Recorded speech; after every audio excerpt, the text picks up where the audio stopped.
కుండలి నుండి వెలువడు ధ్వనులు.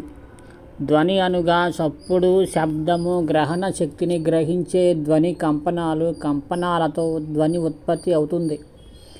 శ్రవణేంద్రియములతో గ్రహించేది, వినదగినది.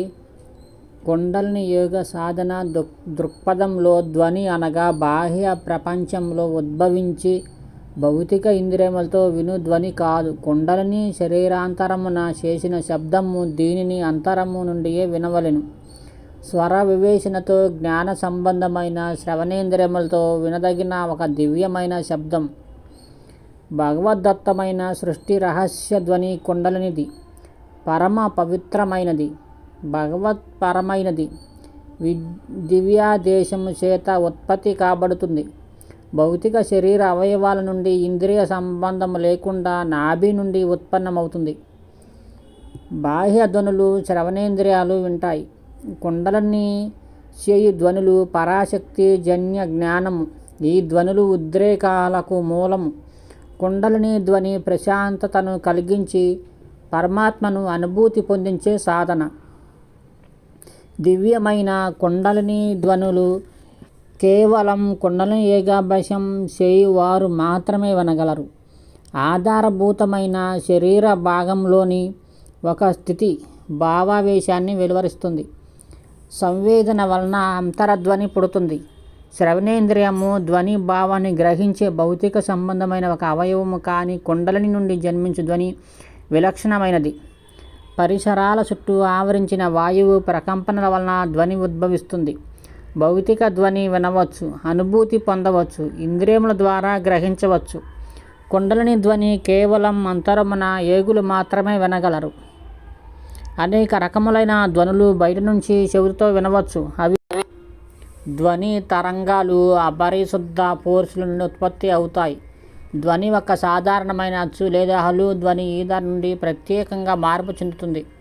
ఇది నాదధ్వని. అంతరాంతరంలో యోగ సాధన యందు గల నిశ్శబ్దత అనగా చప్పుడు లేని స్థితి. అంతరమున ఏ ధ్వని లేకుండుట, వాయువు తాలూకు ధ్వని లేకుండుట. ధ్వని అనగా ఇక్కడ నోటితో చేసిన లేదా పలికిన ధ్వని కాదు. మానవోచ్చారణ, మానవ కంఠస్వరం లేని శబ్దము, శబ్దాడంబరము లేని ధ్వని. కేవలం శ్వాస తాకకుండా కుండలిని కంపనల వల్ల ఉద్భవించే నాదధ్వని. ఈ ప్రపంచమును నిర్మించు ప్రక్రియ ప్రారంభించక ముందు ఏ పని కొరకు ఏ ఫోర్సును ఉపయోగించవలనన్న విషయమై సక్రమైన జాగ్రత్త చేపట్టలేదు. వివరణాత్మకమైన కార్యక్రమాలను, లక్ష్యాలను, భవిష్యత్తు ప్రణాళికను రూపొందించలేదు.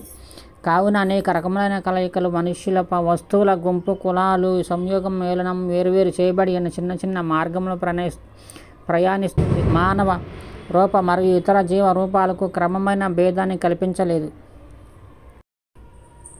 మెదడునందు ఒక నిర్ణీత లక్ష్యము, గమ్యస్థానము, దృష్టి లేకుండా ఈ సృష్టిలోని జీవ పదార్థములను సృష్టించమైనది. అందులకే మన సొంత మానవ నిర్మాణం లక్ష్యములను గురించి తెలుసుకొనలేకపోతున్నాము. ఇటు ప్రస్తుత స్థితిలో మన సహజ సిద్ధమైన లేదా సంక్రమించిన ఆలోచన విధానం గురించి కానీ, ఒక వ్యక్తి నడవడిక, అనుభూతిని, ఆలోచన సరళిని శాశ్వతంగా ప్రభావితం చేసి దేహ ప్రకృతి వైవిక స్వభావము, గుణము, ప్రవృత్తిని గురించి గాని ఆలోచించలేదు. ఉన్నత స్థాయిలో నిర్మించిన ఘనభవించిన ఒక యొక్క స్థితికే నిశ్శబ్ద ధ్వని అని పేరు. తదుపరి పురోభివృద్ధికి సరి అయిన మంచి గుణము గల ఫోర్సు ఇదియే.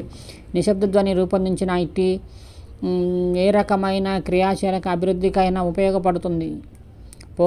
అనుమానాలకు, ఆలోచనలకు ఈ ఫోర్సు అందించే అనేక ప్రశ్నలకు ప్రశ్నోత్తర సారాంశం ఇదియే. ఈ రకమైన శుద్ధమైన, నాణ్యమైన, ఏ విధమైన పరమ గురువుల ప్రణాళికలలో ఈ ఫోర్సు ఉంచబడి తలుపులను మూసి తాళం వేయబడి ఉన్నది. కేవలం ఒక ఏకాభ్యాస కాలమందు, ఒక నిర్దిష్ట కాలంలో ఈ నాణ్యమైన ధ్వనులు వారి అనుగ్రహానికి పాత్రులైన వారిలో పనిచేస్తాయి. ఈ రకమైన నాణ్యత గల ఫోర్సు పనిచేయవలన సాధకుడు నిరంతరం అంతరాయము లేకుండా ఉదయము సాయంత్రము కుండలిని సాధన యందు అర్హత గల నైపుణ్యము గల గురువును ఆశ్రయించి అభ్యాసం చేయవలసి ఉంటుంది.